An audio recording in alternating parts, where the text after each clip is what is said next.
Thank you so much. And let me just say how excited I am to be again with the IoT Village. You know, I've been doing this at DEF CON.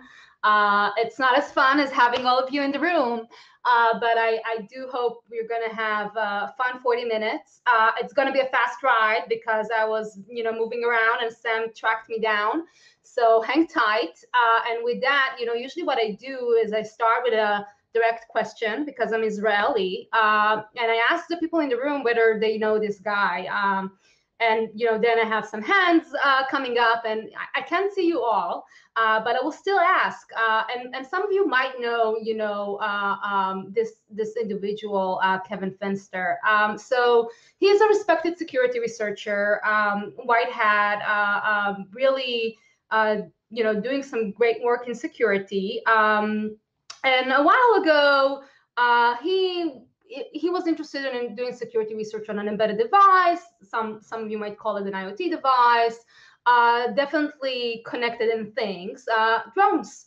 And he found a vulnerability that at the time, according to the reports, generally had some issues in one of DJI products, and he wanted to report the vulnerability to DJI. They launched a bug bounty program actually at the time for their products, and then launched it with this, media appearance. And according to the reports, he was really interested to learn whether the vulnerability he found was in scope, because there were questions around the scope of the program, because there was this launch, but no really website with detailed about the scope in terms of exactly the products, exactly the issues. But he wanted to do the right thing and report a vulnerability. So he contacted DJI, according to the reports. And, in the communication, they told him, this vulnerability is in fact in scope. And, it's an interesting vulnerability. How about $30,000? So for those of you bug hunters and security researchers that are, with us in the room, this is, a pretty substantial bounty. He in fact, at that time, started to negotiate with them, according to the reports, around issues of disclosure.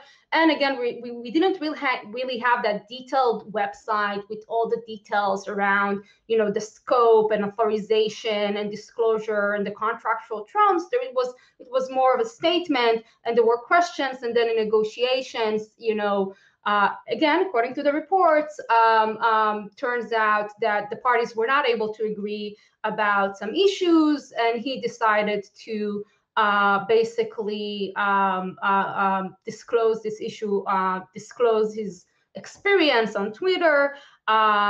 He described a draft legal letter that mentioned the Computer Fraud and Abuse Act, which is a federal anti-hacking law that was in part, as part of this communication, sent to him. And he turned down the $30,000 bounty, decided not to take the bounty, according to the reports. And there are a few sides to the story. DJI also have a statement about this story. By the way, they changed their bug bounty, and if I recall now, they do have now a safe harbor and an explicit authorization in their scope. So it was kind of, I guess, a learning opportunity, because they have a kind of a more general bug bounty now terms, and you can check that out. But I think what this tells us, he decided not to take the $30,000. There was some conversation, according to reports, according to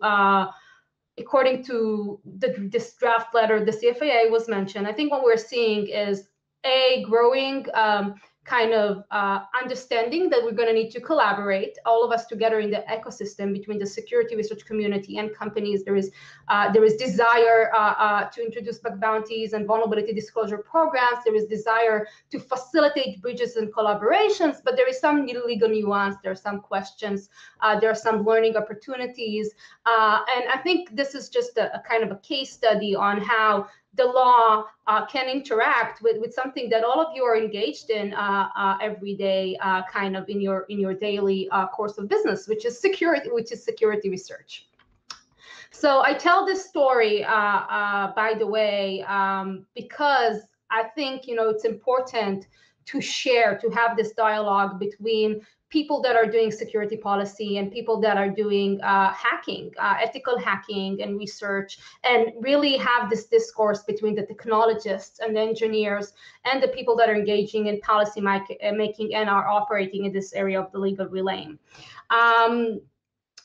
So I'm Amit. I'm going to tell you just very fast about myself. I moved from Tel Aviv. You can hear my accent, my Israeli accent, to Stanley, California, to do my doctoral degree in the law, focusing on technology at UC Berkeley. I still teach there in the Master in School of Information. I joined Intel. I do security policy work for Intel. And I was really very fascinated about issues around contracts and intellectual property and computer crime and privacy. And this is what I studied at Intel, among others. And my sister, you might know her, Karen Elazari, she has a very, very famous TED Talk on hackers as the immune system of the internet. She told me a lot about anti-hacking and hackers. It got me kind of interested, and I started to kind of look at how the fine print can actually support or prevent research, and that is how I came to study those issues. And I've been talking a lot also, with this community, sharing a lot in conferences on basically how can we work closer to build bridges to kind of connect ethical hackers and companies. And actually, I have a few disclosed bugs of my own. I'm a proud kind of not alone by myself, but my co-authors from Berkeley. My prior work, I got bounties from Facebook and Google. So I kind of have been in all sides of the equation. And really, this is the real issue. Technology and law are evolving together, and we're seeing policies and laws impacting technology more and more, and technology impacting law and policies more and more. So we need that kind of discourse. And really at Intel, part of my work is really at looking at, cutting edge, where we can build trusted foundations and we can connect those dots. I'm full disclosure and disclaimer. So as you heard, I am a lawyer. I'm trained as a lawyer, practice law in Israel, but I am not your lawyer. Everything that I'm going to talk today is basically my own opinion. I'm going to share a lot about my prior work, and I'm not going to be providing any legal advice, as I often explain on my talks. So we have really seen a growing kind of trend of security and privacy policies. Those of you who are listening right now probably are familiar with either GDPR, right, in Europe, or CCPA, our recent privacy law in California. There is a growing body of laws in privacy and security, and it's definitely an evolving landscape. What is very interesting is it's evolving also on the front of the anti-hacking laws and unauthorized access and bug bounties, and I'm going to talk about that. On the front of vulnerability disclosure policies and programs and handling processes. And so this is the whole process that talks about how we can receive reports about vulnerabilities from external researchers and how we handle them internally and how we work towards a mitigation, test it in different environments and release it. But it's also specifically booming and really evolving in the area of IoT, connected devices security. And I'm going to really talk to you today about this whole evolving landscape. We'll share with you some of the most recent trends. This is not going to be an exhaustive overview. We can't cover all jurisdictions and all issues, but I hope to give you just a taste, so you would be interested in engaging in this kind of discourse and learning more about these issues. So one of the key concepts that is definitely evolving is this issues of having reasonable security practices at place. If reasonable sounds vague to you in the room, this is, a broader thing that we have in law and policy and technology, which is we have a principle-based approach. So you would see terms like reasonable, because the idea is that technology evolves really fast, and the law needs to have the flexibility to evolve with it, instead of having a specific design, which might be, or a specific concept, which might be true for one area, but not, as the laws stay the same and technology evolves. We now have passwords. We can think about a future in which we're not just going to have passwords, but a variety of authentication means. So this is just an example of kind of the principle-based approach. Now, this concept of reasonable security practices, which is also a body of law, a notion that the Federal Trade Commission, the main consumer kind of protection regulator in the United States, is pursuing, has been evolving with technology. And one of the interesting things is that the FTC is becoming very technology savvy. So they have engineers, they have people that actually investigate the technology, and their cases are becoming more and more kind of technology savvy, looking at different environment, not just production environment, but also non-production environment, including this interesting case that involved Uber. One of the interesting things that if you open up the decision, you will see that as part of the settlement with the FTC, Uber is actually agreeing to continue and maintain the bug bounty specifically for as part of the settlement. So you can see both the kind of security issues that are arising, the technical complexity, but also that this decision to some extent, empowers the bug bounty team to continue and maintain the bug bounty. And it's an interesting tie to kind of the broader lens that we're going to talk about, which is together with this evolution of IoT security and privacy regulation, we are seeing a specific trend around code and vulnerability disclosure. In fact, there are two cases in which the FTC has alleged, together with many, many, many other things, because this concept of reasonable security is definitely very complex. But as one element, they have alleged that, the idea of having a process to receive and address security vulnerability reports from external sources like security researchers like you and academics, if you don't have that process together in many, many other things, they have alleged that that might be a violation of the FTC Act. So isn't that interesting? And we are seeing definitely a lot more kind of government bodies. Recently, we have seen a binding operative directive in draft released by CISA DHS proposing that all federal agencies should have this kind of processes of vulnerability disclosure. So this is definitely a trend that we are seeing in this landscape. And I will share in a minute, it actually connects very closely to IoT specifically.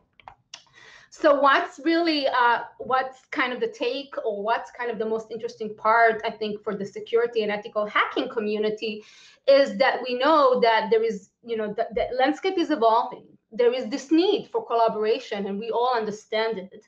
And the community is doing more and more research, external research on embedded devices, on IoT.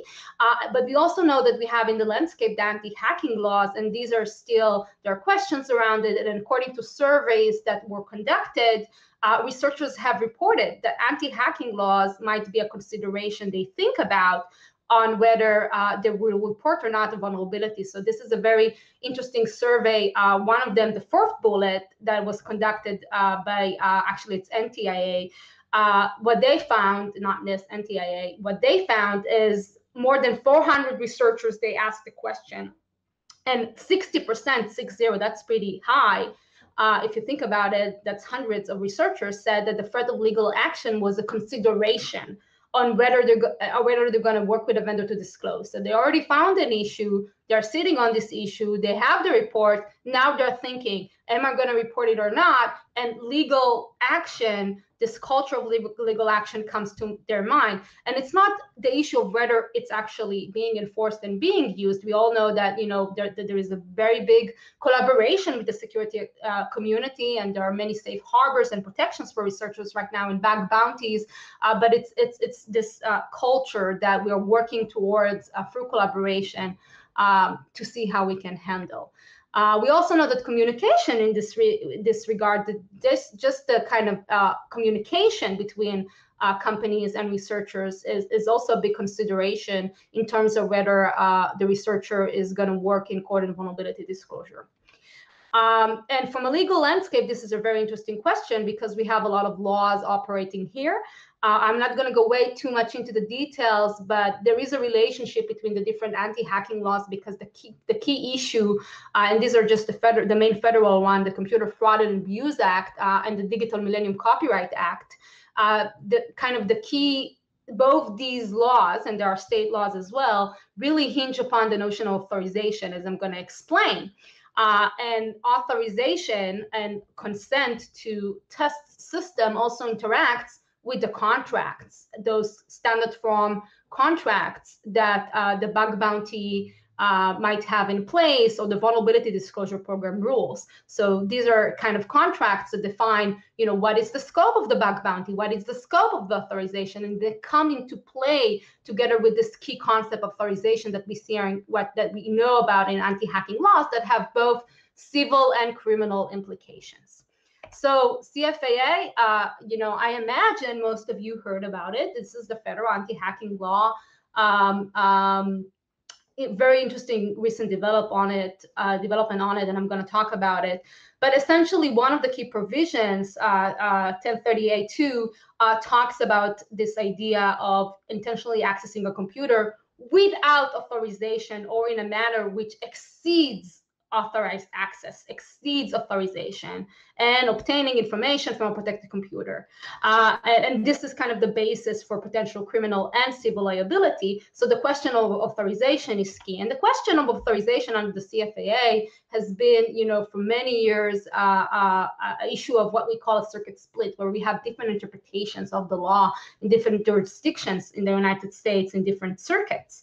And what's interesting is it really, if you try to summarize the debate, it really is about how can you define authorization.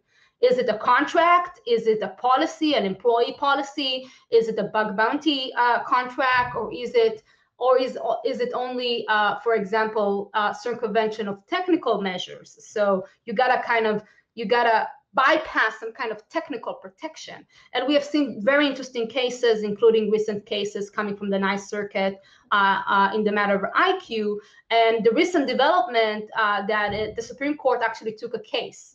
So the Supreme Court is going to decide on a case whether basically accessing potential computer for basically an unjustified purpose, a purpose that was not the reason why you got the access to the computer. You got the access to the computer to do X, but you have accessed this for some kind of unjustified purpose, or some kind of purpose that was beyond the scope of the authorization. So this is not even just a policy or a technical circumvention.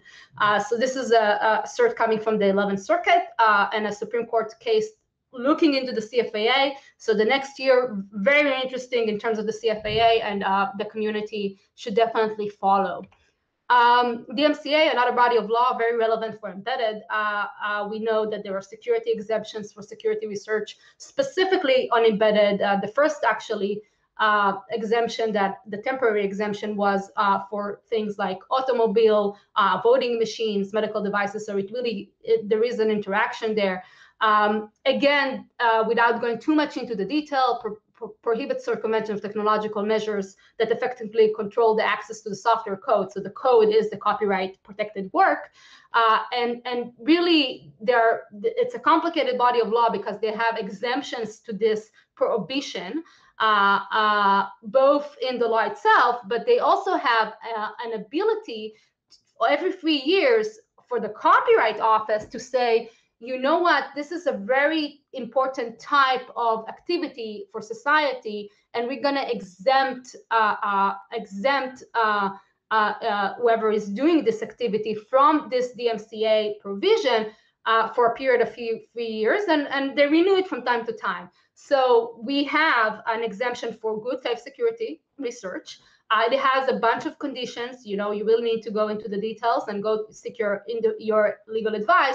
But one of the recent kind of trends is they had a device limitation. It was for certain devices. And then on 2018, when they renewed it, they removed it. So we are seeing an expansion. And this was actually, there were kind of inputs and comments coming from the DOJ office that is really kind of leading the thinking about computer crime, and they've actually supported a lot of the expansion of the exemption, which shows a little bit of what they're doing in terms of building the relationship with the security research community. They also removed the term controlled from the nature of the testing, how it's carried out in which environment, with the understanding that some testing is not done in a laboratory environment.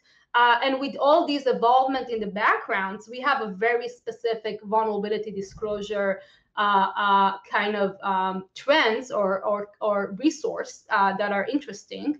So the DOJ, recognizing these are the real experts on the CFAA from the government, and they recognize this idea that researchers want to report, corporations want to put in place vulnerability disclosure programs, and there is an interaction with anti-hacking laws, and they put together a framework to consider some of the elements for organizations when they think about how to construct a vulnerability disclosure program. And it goes into issues like data minimization practices, how to minimize the interactions with users' data, or the issue of the safe harbor, how you can authorize access explicitly in the program to allow researchers to conduct the testing.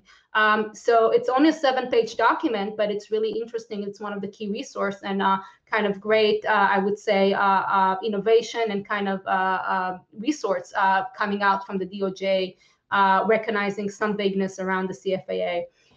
Where all of this connects directly with the IoT security testing and research community is that we have seen a body of proposed regulation that tie this idea of having a vulnerability disclosure policy at place specifically to IoT. So this is just one example. The UK government in putting in consultation, meaning they are thinking about a law, and they have asked everybody for comments, and they had their code of practice. This is kind of the next step. And now they responded to everybody's comments. And what they're thinking is they're going to create a law mandating specific requirements for IoT households. So this is consumer IoT security devices. It's going to have some interaction with the standard that I'm going to show you, a technical standard from ETSI with more detailed requirements. And they're going to focus on 3 issues: the issue of unique passwords and unique authentication, the issue of the vulnerability disclosure policy, so having that point of contact, and the final issue around minimal lifetime time of support for security updates. So you see that the VDP issue, and this is proposed, it's not passed yet, but this is what they're kind of proposing and thinking. But you can see how the issue of the vulnerability disclosure program goes together with the IoT security conversation. And this is this ETSI they're referring to, but there is a new draft, I think, in progress already, but this is the draft that I found publicly. And you can see there is a specific section, there are capabilities, but there is also specific sections about reporting vulnerabilities. Now, isn't that interesting? Now, in the broader IoT landscape, we definitely have, a wide set of recent trends. So we have, federal legislation, we have state legislation. You probably heard about Oregon and California passed laws and laws that are coming on the way. In the federal realm, it's proposed legislation. So these are really bills like the IoT Cybersecurity Improvement Act. We have a real effort on consensus-driven kind of efforts that put together all the industry expertise to create a baseline for IoT security. So these are not laws; these are best practices and reports and standards. But they're consensus-driven. They're very useful because they kind of bring together all the industry as the landscape is evolving, and they're getting updated. So, for example, the C2 effort, that is the third one mentioned here, is one that is already in revision. It got published, it's already in revision. This is the nature of this evolving landscape, right? So we have kind of a bunch of efforts, both in standard bodies at ISO, at ETSI, but also at NIST. NIST took leadership, and they developed a NIST 8259 in draft to release that looks into core security baseline capabilities, a really important document. I'm going to talk a little bit about that. Then we have proposed certification schemes all over the world. And we might see even focused legislation like I just showed you in UK. And finally, we have this overarching bigger trend on device transparency and this idea of ingredients with NTIA leading kind of their thinking in terms of the software bill of materials. If you haven't heard about it, it really is an effort that came from kind of the IoT medical devices motivation. It looks into the value of having an ingredient list, if you will, of everything you have on the software for different purposes related to security, including, for example, vulnerability handling and the like, and patchability. These are the two consensus efforts that I told you about. I'm going to dive a little bit into the NIST, but what you can see on the left is this document easily found online. It's more than 100 pages, very interesting, really diving into what are kind of the baseline capability for security for IoT devices across the board. So this is horizontal, all verticals, and there might be specific efforts for specific verticals, for example, industrial in the future. And what you can see on the left, you probably don't see the text, but the C2 effort had a really broad trade association engagement. So really the entire technology sector has contributed to this discussion. And if you look at what I showed you on the right, which is the NIST report on security capabilities, these are kind of the 6 capabilities they have discussed as kind of core, as fundamental for all devices. I'm just going to quickly go, it is interesting: device identification, device configuration, data protection, logical access to interfaces, software and firmware updates, as we've seen before, and cybersecurity state awareness. I don't have the time to go into the detail, but if you take one takeaway from this conversation today is open up the document. It is really useful. There is a table there. Read it through, and the table really goes into kind of the details in terms of what each capability means, and maps on the right the related provisions in other standards, in other efforts. So that's what you're seeing here on the right. I mentioned briefly the fact that we have proposed bills. This is one of them, the IoT Cybersecurity Improvement Act, with the goal of requiring some security requirements across all devices supplied to government. So this is using government procurement to raise the security of IoT devices. It has relationships to the SNISTer that I just mentioned. Currently, Senate and House had different versions, and we will see where it goes. This is just one example of the many proposed federal bills that we have around the area of IoT, and we have specific laws. For example, this law in California that is in effect from January 2020, that requires certain authentication means and reasonable security features for connected devices. And there are definitions of a connected device. There are definitions of what type of authentication and when it might be needed. We're not going to go into that. There is a focus on pre-programmed passwords, which are unique.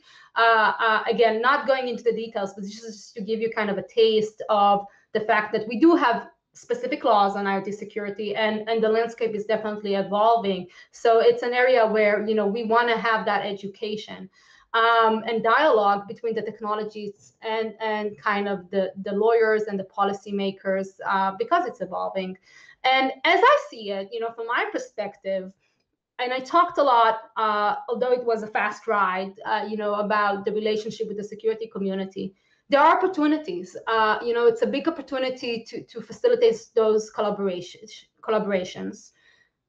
It's a big opportunity to use technology to support trust, with individuals. The connected landscape is just going to grow. We have seen the importance of digital life for all of us, recently with this crisis, and technology can touch, each and every individual. And there is this momentum of fostering the trust from the foundations up. So, and the conversation is going to be not just about policies and collaborations and public-private partnerships and collaborations between researchers and companies and researchers and policymakers. It's also going to be about the innovation that we bring to the core. So how can we create technology that supports the security capabilities in this conversation? So among others, what's exciting me, although I'm speaking in kind of sharing my own opinion, but what excites me about working at Intel is the fact that, Intel is thinking about those kind of innovations that support basically integrity, that supports some of the recent trends that we have seen, like device transparency. So this is just one example, compute lifecycle assurance initiative that was recently released, and you can find all the information online that talks about the platform for integrity throughout the compute lifecycle, from the hardware going up, with an ability to extend trust throughout the product lifecycle, end-to-end product assurance, trusted supply chain and manufacturing, and assurance technologies. And we have definitely seen, kind of how the industry comes together and thinks about issues like, is the platform, arriving as expected? Is the platform and components are built as expected, and operating as expected, and operating, retiring, transferring, all of those issues. That's where kind of this notion of compute lifecycle assurance and assuring in platform integrity comes to life. And there is an opportunity, of course, in the technology itself, things like how are we going to create the capabilities for trusted execution and cryptography acceleration and platform integrity, root of trust, and the protection of data.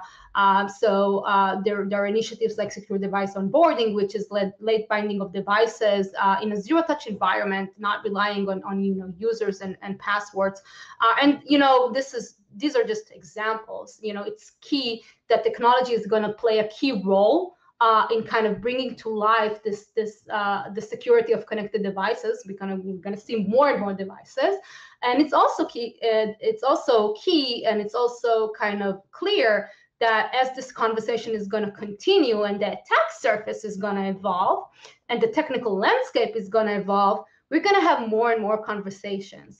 We're going to have more and more conversations between policymakers, between researchers and technologists, and it's going to be all about collaboration. So I invite you to collaborate with us, with Intel, and submit your vulnerabilities. We do have a bug bounty program. It has a safe harbor provision as well. You can check it out. This ties into my prior work. I worked very hard when I was at Berkeley to create those kind of bridges by drafting template legal language that can go, of course, not as legal advice, that can go into contracts to facilitate safe harbors to kind of address some of the uncertainties that come with anti-hacking laws. And you can check these initiatives online. There are these service kind of templates. You need to seek your legal advice, but the idea is that with having those kind of open source like licenses or Creative Commons like licenses, one language, we're going to see more and more adoption of safe harbor language, explicitly authorizing access in the bug bounty. And I spent a lot of time in the past working on it. I'm glad to report that it is now a very broad phenomenon. We have hundreds and hundreds of safe harbors out there, including one by Tesla. In fact, this is how I got my first challenge coin. I'm not sure if the first or not, but I never got a bounty from Tesla. I did got a challenge coin from Elon Musk, one of, I think, 20 in the world. And it's not because I hacked your Tesla. It's because we worked together on basically adding safe harbor to their bug bounty. But they did something interesting. Not only did they add a safe harbor, they also said that if you test your Tesla, if you happen to have a Tesla, by the way, Kevin Finster ordered a Tesla with the 30,000 bounty, and then I had to cancel the order. If you have a Tesla, you are an approved bug hunter under the policy. You need to read the policy. But if you're an approved bug hunter and you have a Tesla, you're testing your Tesla, something bad happened, because it happens, they will fix it for free. So they waive the warranty limitations for security research purposes, and cars, expensive cars, those type of embedded devices. This is an interesting novelty, definitely one to flag. And as this ecosystem develops, and in embedded devices, the vulnerabilities are complex. There is a lot of complexity that goes into the process of remediations of vulnerabilities. It is this collaboration between the ecosystem, between the researchers and corporations and everybody in the ecosystem, working together on the mitigations and finding vulnerabilities that is going to continue and be important, especially in embedded and IoT, because we know these are complex systems. So this is just one reference to an interesting paper that talks about the complexity of code and vulnerability disclosure, specifically in the context of hardware systems. And with that, this has been a very fast ride. I'm 3 minutes before. I hope I'm still on time. I want to close it up and really, thank everybody for tuning in today. I'm going to try to join Discord to be available for your questions. And we can definitely continue the conversation over, Twitter or wherever you like. I hope you enjoyed it. My main takeaway and something that I truly believe in, and that is why I'm engaging in my job, is, this collaboration, this dialogue, talking with you, hearing your questions, and following up on kind of those interfaces that we are seeing between policy, technology, and law. That is going to be very important for the future, especially in a landscape like IoT security. Thank you so much, and thank you for having me. We think about IoT Village as a movement. These devices are being adopted so rapidly that security is not effectively being baked into the development and deployment of those solutions. That puts consumers at risk, that puts businesses at risk, that puts governments at risk. And what we're trying to do is to galvanize a community around solving that problem.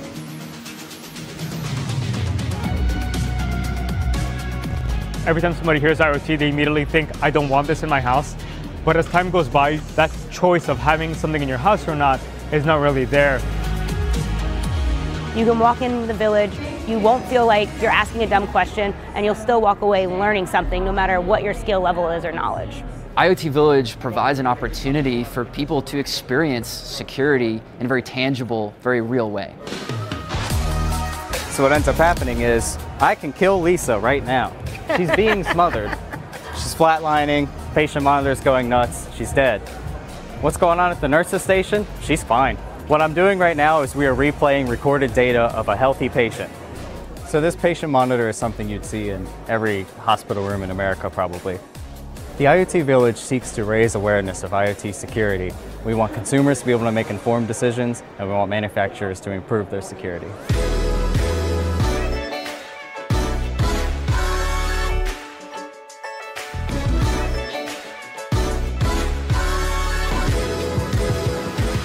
So we put a lot of work into the security on the Bird 2, and we wanted to put it in front of the DEF CON community and see what people were able to do with it. We've learned stuff about our tech that we didn't previously know, and from my perspective, that's phenomenal because we have a really talented team internally, but when we can be educated by people external to the company, it's a big, big win. We really want to show that we very much welcome the work that security researchers do, and even though we work in a world, the medical device world, that's not as accessible to the people that work in this space, we really value the input that researchers have. We want to show that we love for them to work with us on medical devices and what they can find in it.